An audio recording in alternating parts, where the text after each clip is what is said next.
Good afternoon, everyone. Today is Monday, October 4th. It is the Feast of St. Francis of Assisi.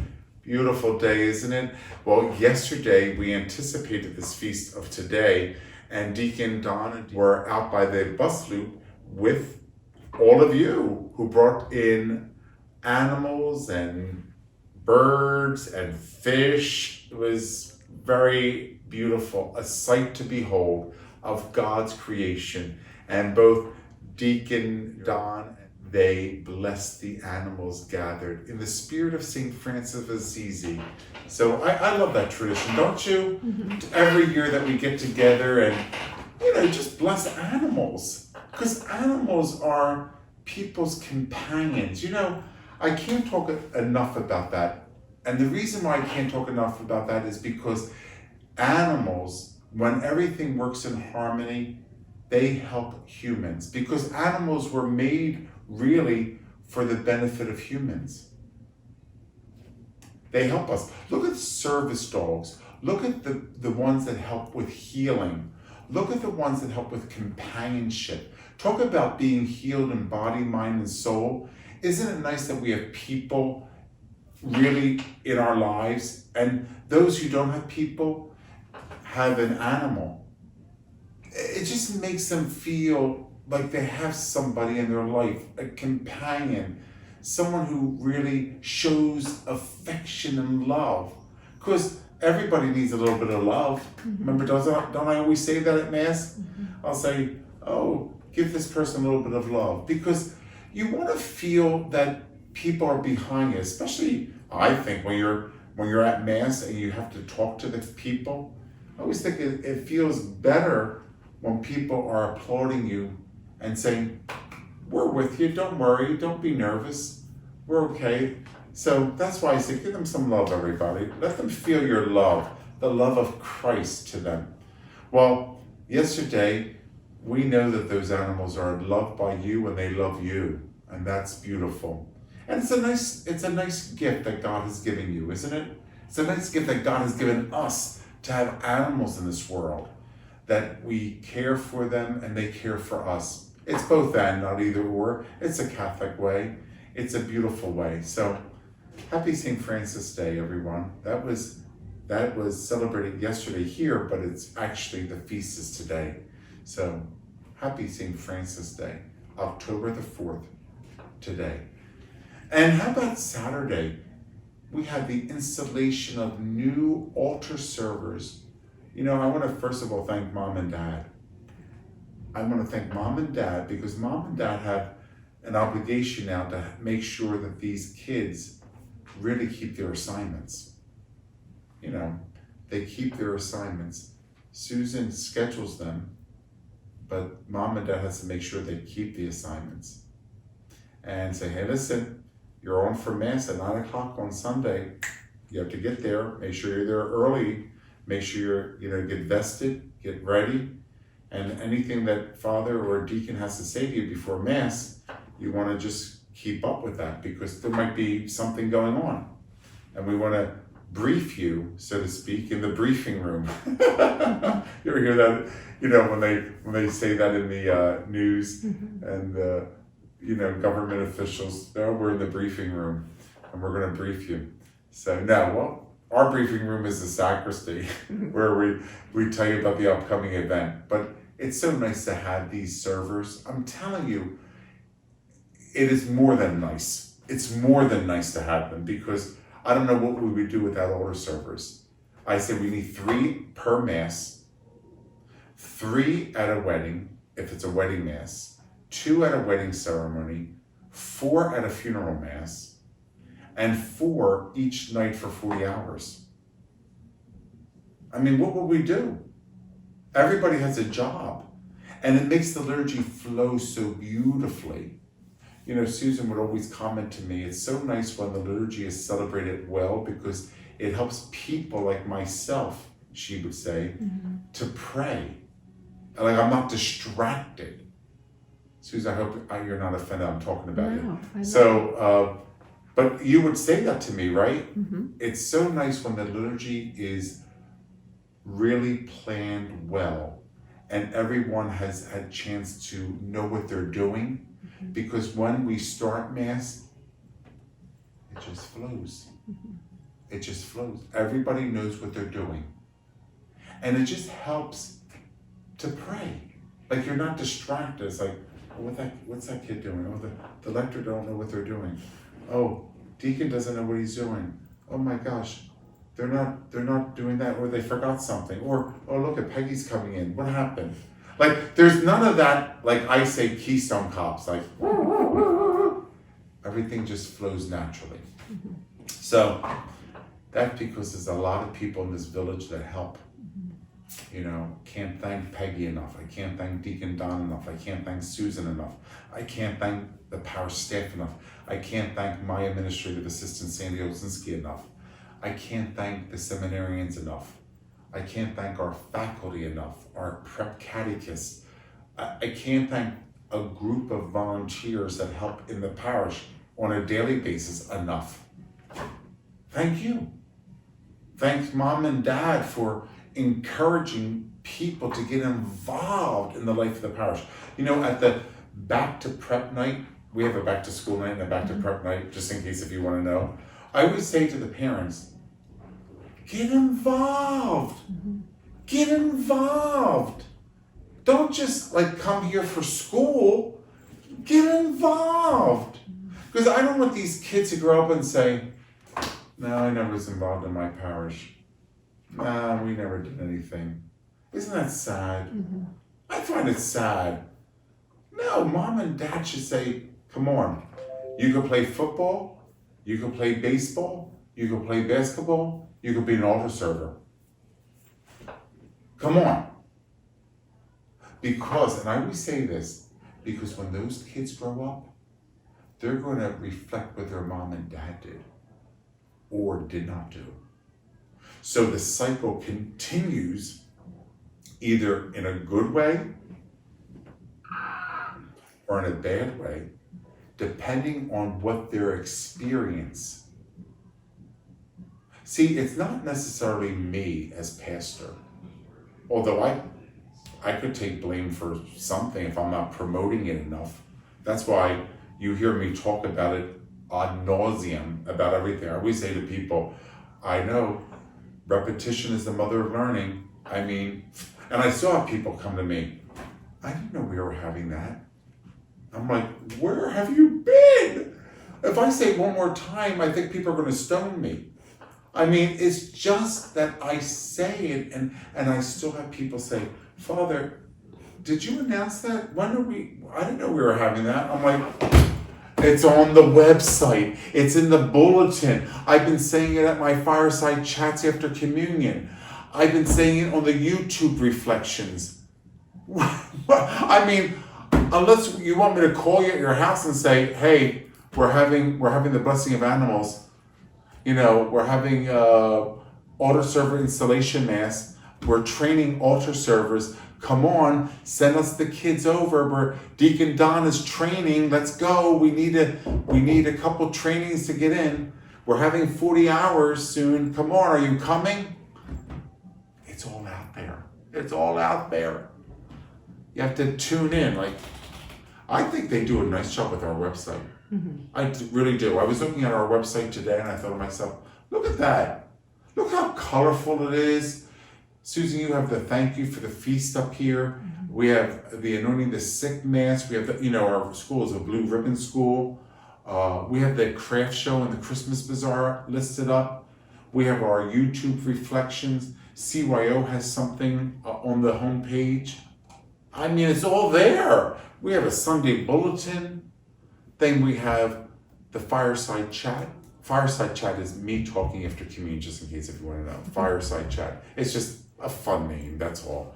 It's a fireside chat. It's like the pastor talking to the parishioners. Yeah. And I just think it's nice because I think there should be a relationship of a family. Yeah. You know, a father talking to the children, talking to the flock, talking to the people. So I try, after communion, every time I'm celebrating Mass, to put in a fireside chat. Because I want you to be aware. I don't want you to be like, I don't know what's happening in the parish. They don't say anything. I don't want that. I want us to talk to each other. Especially because we're still not outside, the priest and the deacon. Not that we don't love you. We love you. I love you. But they don't, it's discouraged. Because people don't like it. Because then you're almost like, sometimes you're forced to shake hands or talk too close, or then somebody sees me talking to you and they're like, Father shouldn't be doing that. Because everybody has an opinion. I'm telling you, everybody has an opinion about everything. So anyway, I come to you this way. How's that? Perfect. Hopefully, it won't be long before I'm back outside and saying, hi, have a nice day. Have a nice day. It won't be long. I hope it won't be long. But we just do this to make everybody comfortable. We don't want to put anybody in a situation where they're like, Father shouldn't be doing that. He shouldn't be outside talking to people. Wait till this dies down a little bit. So we don't go outside, and I'm in the sacristy if you want to come in, and people do. Oh, by the way, people come in the sacristy, so don't worry. I mean, sometimes come with a mask, but they know where I am. They'll be like, Father, can I talk to you for a minute? Oh, sure, come on in. I need a letter to be a Godparent. Father, I need a letter to be a godmother. Sure. Call Sandy. She'll have it all ready for you. I'll give it to you. Or if they want to be anointed, or they want prayers because they're going for a procedure. There's a lot of reason why people come in the sacristy to talk to us. So feel free. Don't ever feel that you can't see me in person. I'm okay with that, if you're okay with that. Whatever makes you comfortable. Whatever makes you comfortable makes me comfortable, okay? But just want to throw that out to you, to tell you, well, hopefully we'll be back outside soon. I just want to be connected, and this connects me to you. Not everybody watches these, but at least it connects some people to their pastor, right? Mm-hmm. So we had a wonderful celebration of Mass for the altar server installation. We had a wonderful blessing of animals. It was really nice. So I made mention of 40 hours coming up, right? Last Sunday, Monday, and Tuesday of October. So you could always mark it on your calendar. It's always the last Sunday, Monday, and Tuesday of October. This year, Father Jonathan Smith, great priest, great homilist, great person. He's going to be preaching our 40 hours. He's coming from the Diocese of Arlington, Virginia, to our area. Going to be staying with me at the residence. I'm going to have somebody in the house. That's nice, So he'll be here for those 3 days. Please, please, please come. If you want to wear a mask, you can wear a mask. Some people don't bother because they're fully vaccinated. Some people don't want vaccinations. It's all are welcomed. You know what I mean? All are welcome. You have to make a decision to follow your conscience, right?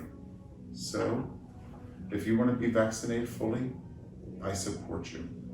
If you're following your conscience and you're not vaccinated, but you're taking all the precautions, I support you.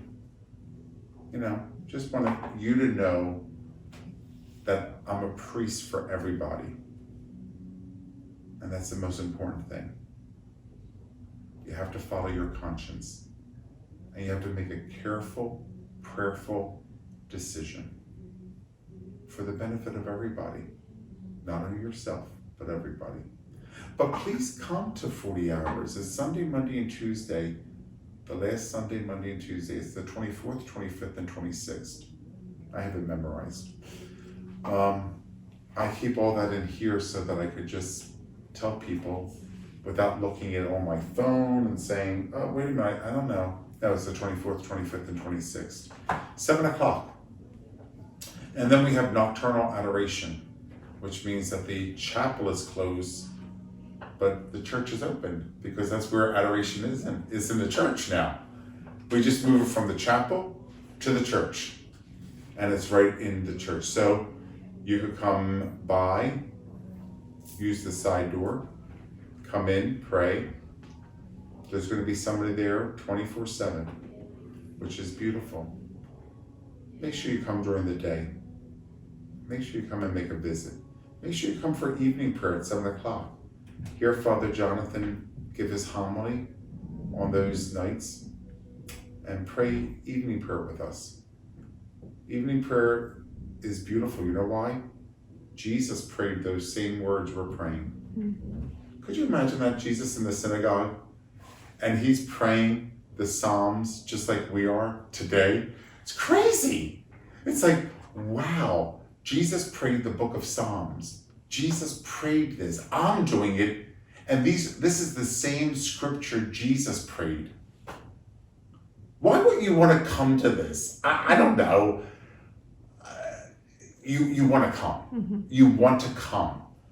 Just to be in this spirit of prayer before the Blessed Sacrament. Mm-hmm. Jesus in the Eucharist, that's him. It's not a piece of blessed bread. That is Jesus under the disguise of consecrated host. That's him. Come before him. Come before him in all humility and love, because he's coming to us in humility. God has made himself a piece of unleavened bread. That's humility. That's total love, so that we would never be afraid of him. He came to us as a baby, and then now a piece of consecrated host. Humility. So we would never be afraid of him. Love it. Please come to 40 hours. On the closing night, the hospitality committee is going to have some refreshments. Not much. We're going to have some coffee, tea, cookies, cakes. We're going to have them all wrapped. Just play it safe. Pre-COVID style. We don't want people touching things.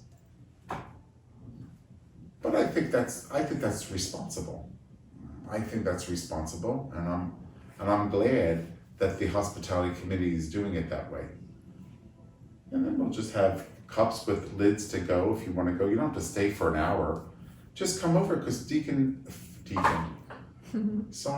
Father Jonathan, it's a habit. I've been saying Deacon Jonathan for a year. And I know, Susan, it's just a habit. It's like Father Jonathan is going over to the hall to say hello to you. So and if you want to, stand 6 foot away, or just, it doesn't matter.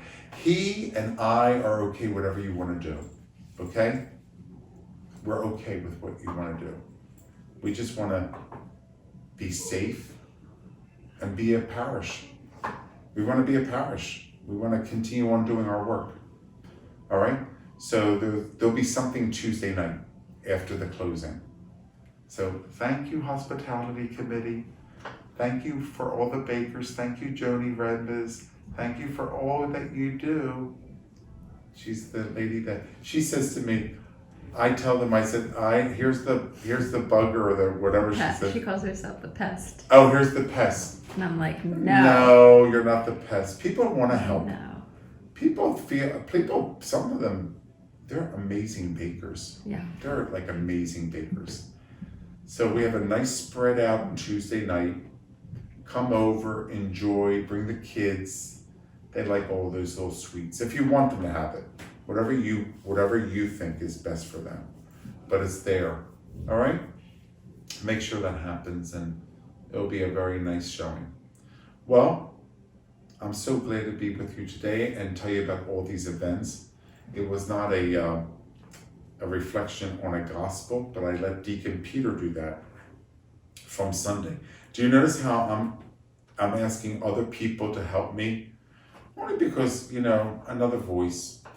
Remember, it's the same message, but another presentation. So you have seminarians, you have a deacon, you have another deacon, you have me. It's all these presentations, but the same gospel. The unity, the oneness, right? Which is very good. So St. Francis was a Franciscan friar, right? Let's talk a little bit about him before we close up. Do you know that he was not ordained a priest? He was a deacon, right? Many people don't know that. Some people are like, well, I know he was a friar, but not all friars are ordained. That's right. Some are brothers, some are deacons, some are priests, some are bishops. So, Deacon Francis of Assisi, he was a deacon. Yeah. So, he also received the stigmata. Yeah, did you know St. Francis received the stigmata? He received the stigmata, not for long. He died a happy, holy death. All the friars were praying around him. Wow. He also had a love for creation, as you probably know.